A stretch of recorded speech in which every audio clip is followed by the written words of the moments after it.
Welcome back to more Dragon Age Inquisition. Now we What have have... your ears heard, Leliana? Anything new we don't already know about? No, nothing. There we go. Now we had some coin. We're getting no coins. No coinage. And also, interestingly, the ruins are Elamari in origin, belonging to the tribes that inhabited Ferelden almost 1,000 years ago. What is of greater interest, however, is that none of the runes translate intelligibly, meaning it's all in code. According to the translators, a reference to the Guardian also indicates an island of the northern coast. Most curious, I will continue translation efforts in the hope we can narrow this down further. And we also got some gold, for some reason.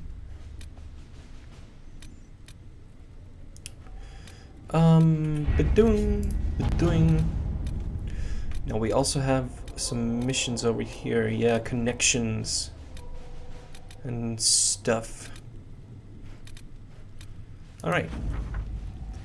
Nightingale, 100 shadows to chase, heading to Lake Celestine.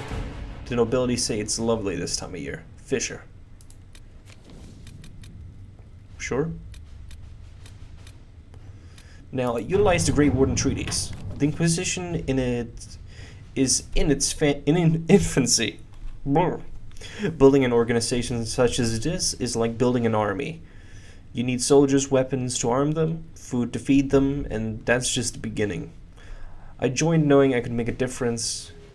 I have Great Warden treaties, and these allow us to take what's needed when needed. We do not face a blight, but surely a torn sky warrants as much concern. Consider it, Warden Blackwell. And we'll send Josephine, because she's the only one. This could work. The blight is but 10 years past, and Thedas remembers how we were saved. I could use the treaties, leverage the goodwill owed the wardens, and use it for the Inquisition. At your service. Sure.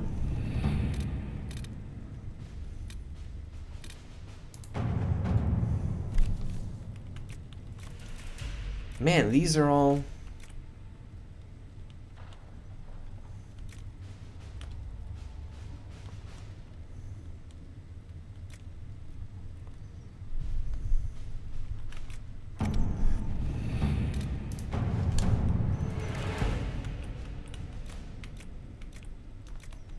Okay, this one is more to Liliana's taste. Excerpts from Rector's reports. Do you know this sign? A triangle, point down, two wavy lines through it. A lookout spotted it in chalk on a ruined wall close to one of our outposts. A cursory inquiry into the symbol has revealed nothing. Archivists are still looking. Argent thinks she saw the symbol of something very like it, scrawled in a ledger that belonged to the Comtesse de Bayard. A sweep was done as you ordered. Almost every outpost of ours has been marked in this manner. Many believe we are being watched. To what end? We do not know. Let's see what we have.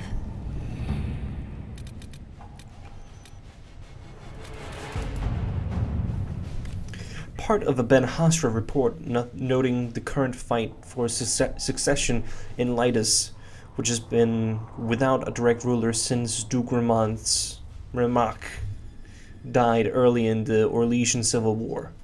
The duchy will go to one of 3 members of the dead Duke's family, all of whom have possible claims to the position due to the complex nature of Orlesian politics. His cousin Carolina, already a duchess by marriage, his daughter Monette, whose claim is muddied by her youthful naivete, and the fact that her father pushed her into a life of service to the Chantry after his wife's death, likely to protect her from the dangers of the game. And his brother Jean Gaspard, an ambitious and cunning man who has been searching for power. Carolina is capable and not overly invested in overseeing Lydas personally. Monette would be the most easily manipulated, but less likely to be useful. Jean Gaspard would be difficult to manipulate and could present a threat if he succeeds his brother. Any of the three candidates could become a valuable ally to the Inquisition, but the other two must be removed from play first.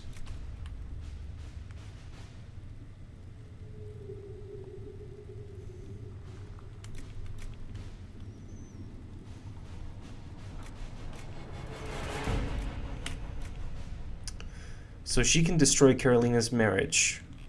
But Monette would do better in the Chantry. And Sean Gaspard, we can possibly recruit him. I say that's very cool. A capable military leader and a chevalier. To work?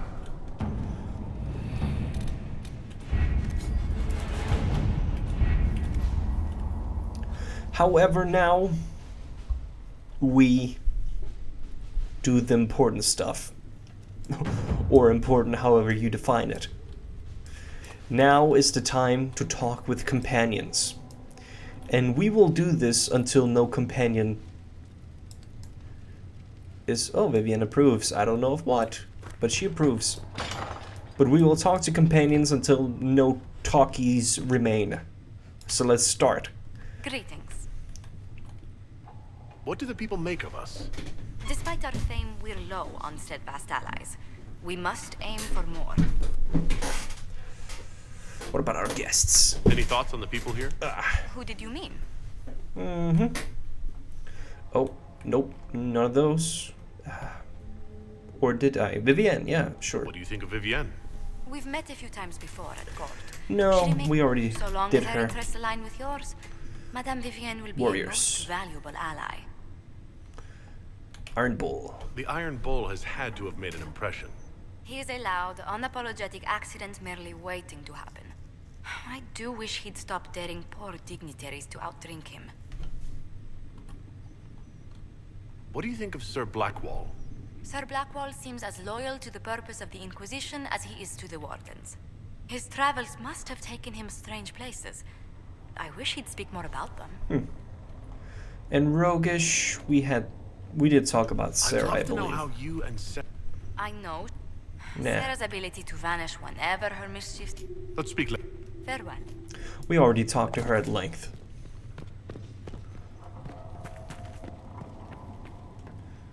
So how about Vivienne? The righteous, the lights in the shadow. You've never been to a circle, as far as I can tell, yet you're remarkably skilled. Were you self-taught? I figured out enough on my own. You're fortunate to be a quick learner. In my own experience, nothing is more deadly to a young mage than a lack of knowledge. Which makes the current state of things precarious. What do you imagine will happen if the circles are not restored? Do you foresee the Dalish taking us all under their wing?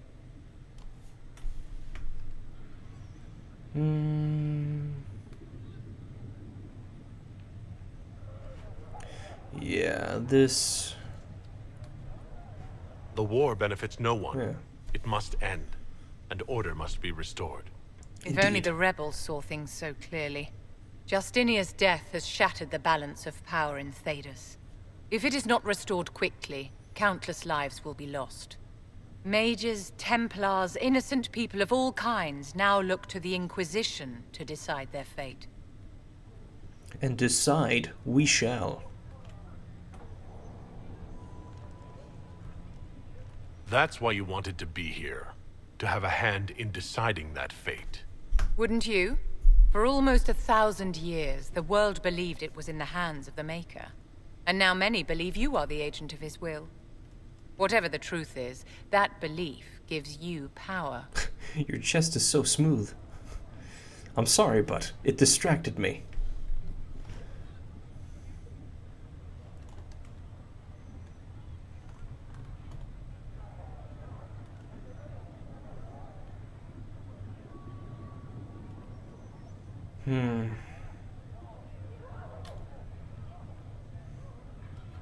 Nah. If that's true, then I'll put it to good use. I suppose we'll see. I've stolen enough of your time, my dear. Don't let me keep you. Yes?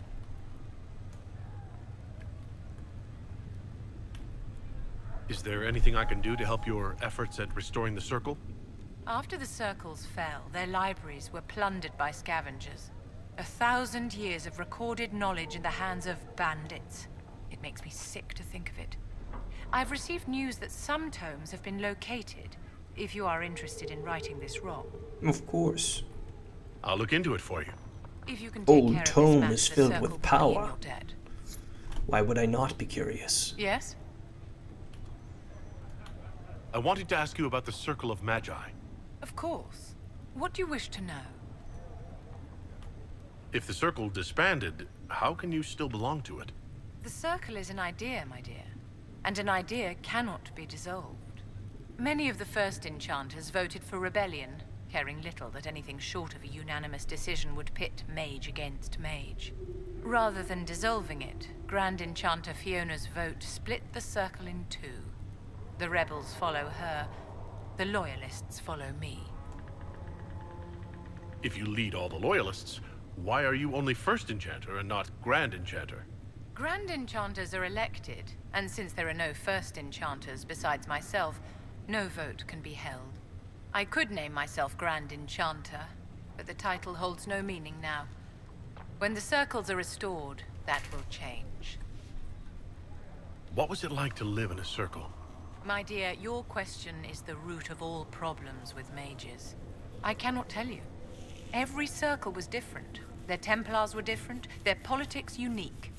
And every person within each tower had an experience of circle life unique to themselves.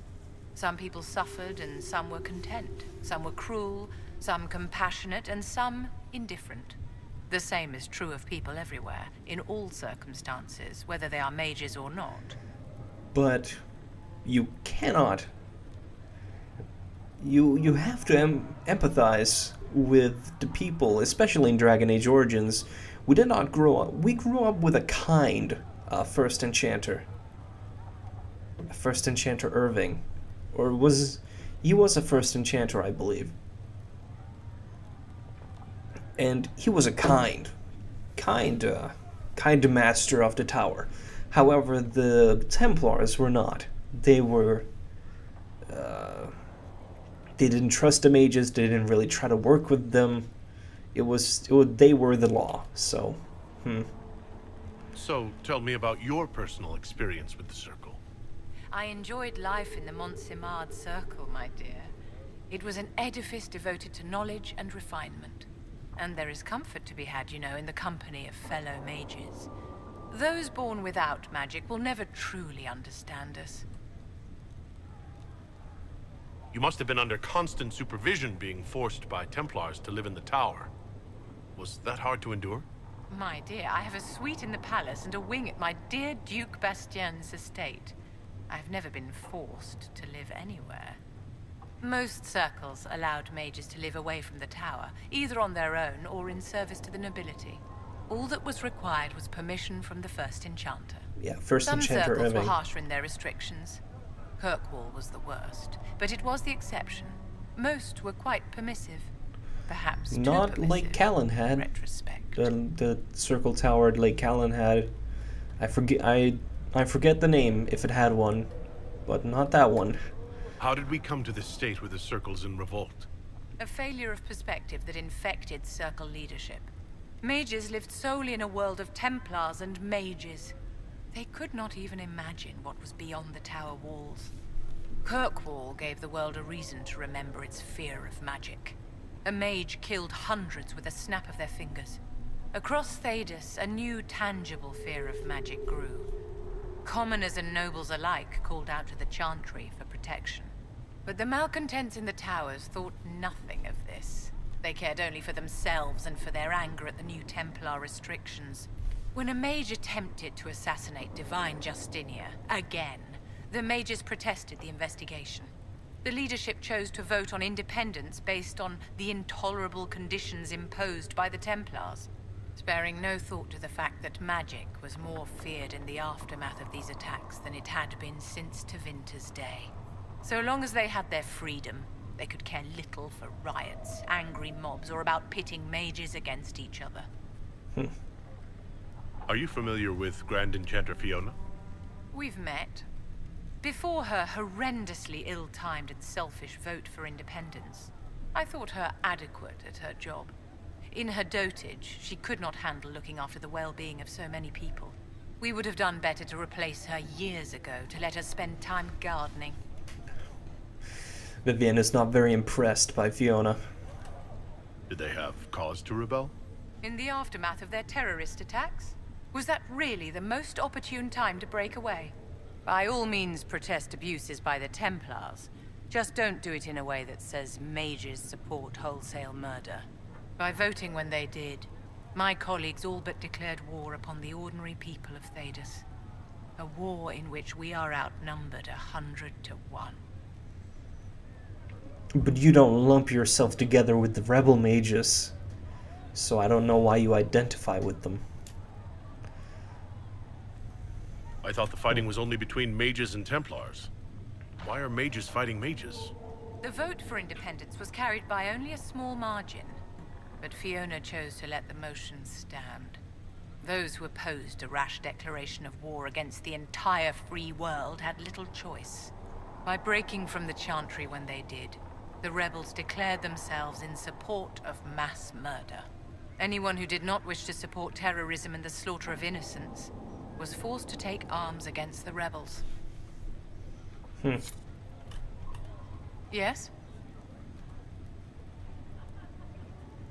Any chance we might... What is that? Oh, God, the lover. I'd like to know more about you, Madame Vivienne. Whatever would you like to know? Your accent's not Orlesian. Where exactly are you from? I am from the Circle, my dear. One's country of origin rarely matters there. But if you must know, I was born in Wycombe in the Free Marches. I was sent to the Ostwick Circle, but I transferred to Monsignor while still an apprentice.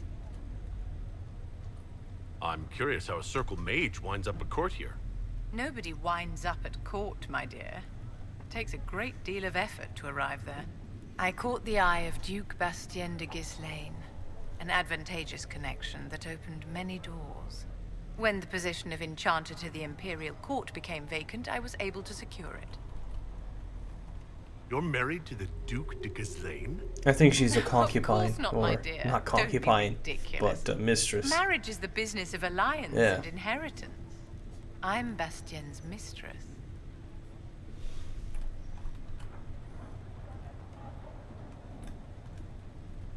And what does the Duchess de Ghislaine think of this arrangement? We got along quite well. Duchess Nicoline and I used to host musical salons together. She was a great patron of the arts. She passed away from a fever a few years ago, the poor dear. What duties does a court enchanter have? I am tasked with providing assistance to the Empress on arcane matters. Most of my predecessors restricted this to lighting lamps and doing parlor tricks. In such troubled times as these, however, I provide political advice to Her Majesty on the subject of the Mage Rebellion.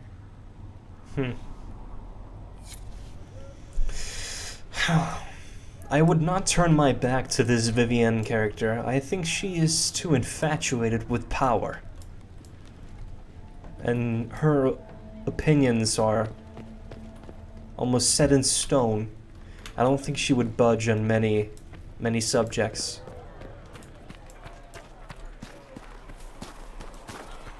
Your Enchanter Vivienne lives well. Alright, we'll cut this a little bit short. So you say. But next time, I imagine we'll talk to Liliana and Varric, perhaps Sarah as well. So, thanks for watching, and tune in to the next.